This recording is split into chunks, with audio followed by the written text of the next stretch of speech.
Hey guys, welcome back to another video. So today I want to take a little time to make an opinion video as to why I'm keeping my Intel Mac and why I won't be upgrading probably anytime soon to an M1 or an M2 or M3, whatever Apple decides to put out in the future. Ever since Apple released the M1 chip, now they have the M2 and then they have the other versions of the M1 like the Pro and the Max.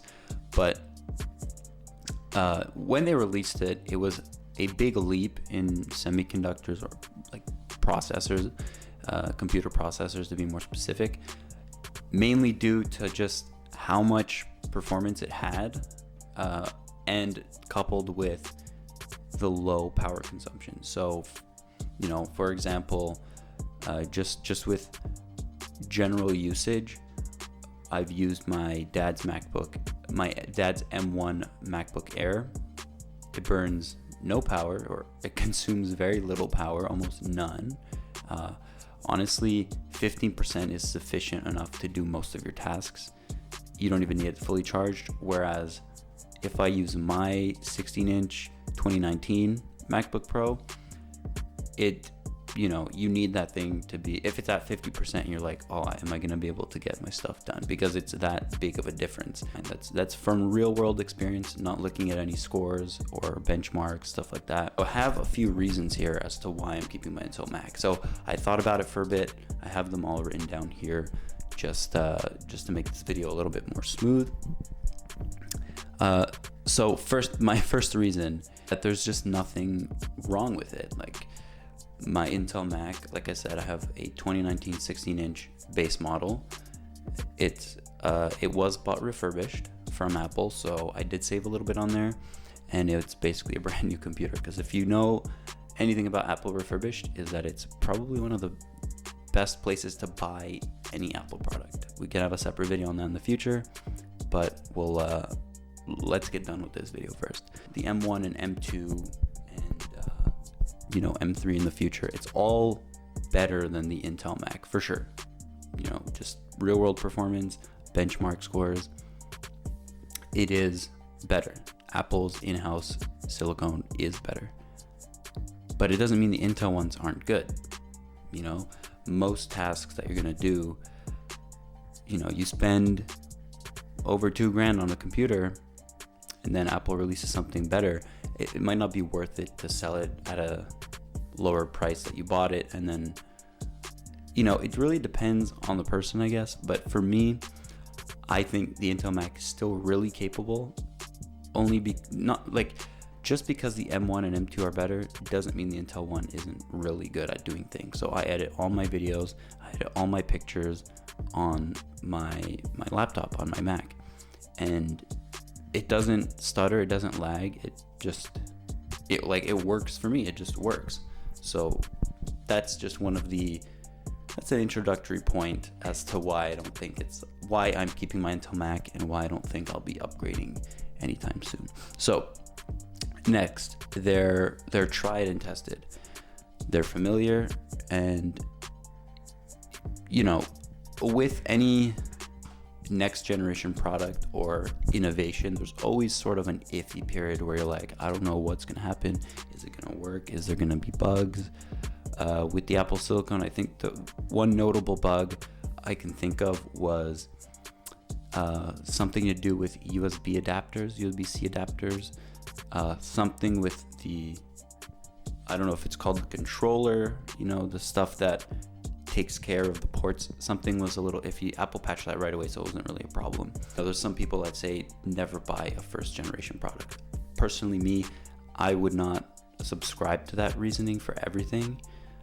But in this case, for very expensive computers, some people might say, you know what, I'm going to stick with the Intel one. And there are some people that did, because Apple still sold the Intel Macs. I don't know if they still do now, but I do know that they did sell those in a period.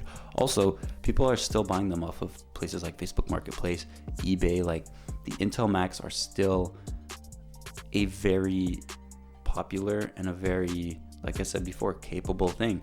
They're familiar, and they're gonna work.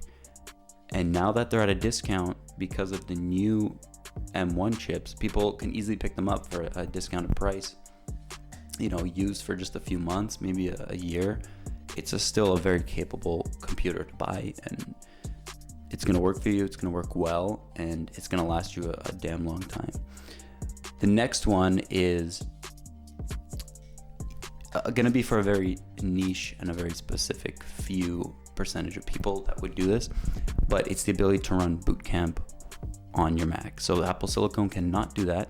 And if you're not familiar with Boot Camp because you're just watching this and you're not really in the tech space or a power user like people would say, Boot Camp is a piece of software that Apple preloads onto Macs. Maybe they don't do it anymore on the Silicone ones, but on the Intel ones, they were all pre-installed, and it's still there. It allows you to natively install Windows on your Mac, and it almost looks like, it almost functions as if Windows was designed for that purpose, like as if Microsoft worked with Apple to create it, or as if Microsoft actually designed Windows for the Mac, because it just works perfectly. The setup is easy. You can partition your hard drive without corrupting data and without losing any information. So the reason people would do this would be probably for developing. Some people game, want a better experience gaming, so Windows allows for that. So you can install Boot Camp on the Intel Macs. That's something the M1 Macs lose out on.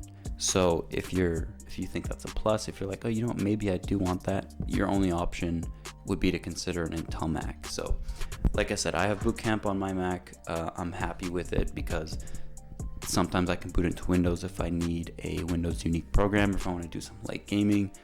It's better to just do that on Windows, and it functions, it runs natively. It's not like running a VirtualBox or a Parallels desktop. It's a native Windows installation on your Mac, and the only way to get that is through the Intel Macs. The final point that I have to mention is that I spent a lot of money on it. So I worked a considerable amount of time, and I put a lot of effort into saving up to get that laptop for work. It was for my photography business that I needed to upgrade my main computer, and so I spent a considerable amount of money on it. So to me, I feel a little iffy like selling it or putting it aside, or having it as a spare computer, which I wouldn't recommend doing with a very expensive laptop. But I don't feel comfortable selling it and then just upgrading to an M1 when, for me, there's not a crazy benefit. And also, like I mentioned, the Intel Macs allow for Windows Boot Camp. So personally, those are my opinions. That said, that's the end of the video. I just wanted to have sort of an opinion piece on this because everyone always praises the M1 Macs. I wanted to show some love to the Intel Macs. I'm still a big fan of the M1, don't get me wrong, but I'll be holding on to my Intel Mac until I'm planning on running it into the ground. So until it fails on me, I'm going to be using my Intel Mac. So anyways, thanks for watching this video. Let me know what you think. Let me know if you have an Intel Mac. Let me know if you have an M1. Let me know if you tried both like me. I've experienced both. And like I said, there's pros and cons to both sides, but in the end, it's a personal opinion, and it's a personal choice as to what you need out of your machine. So anyways, thanks for watching the video, and I'll see you in the next one. Peace.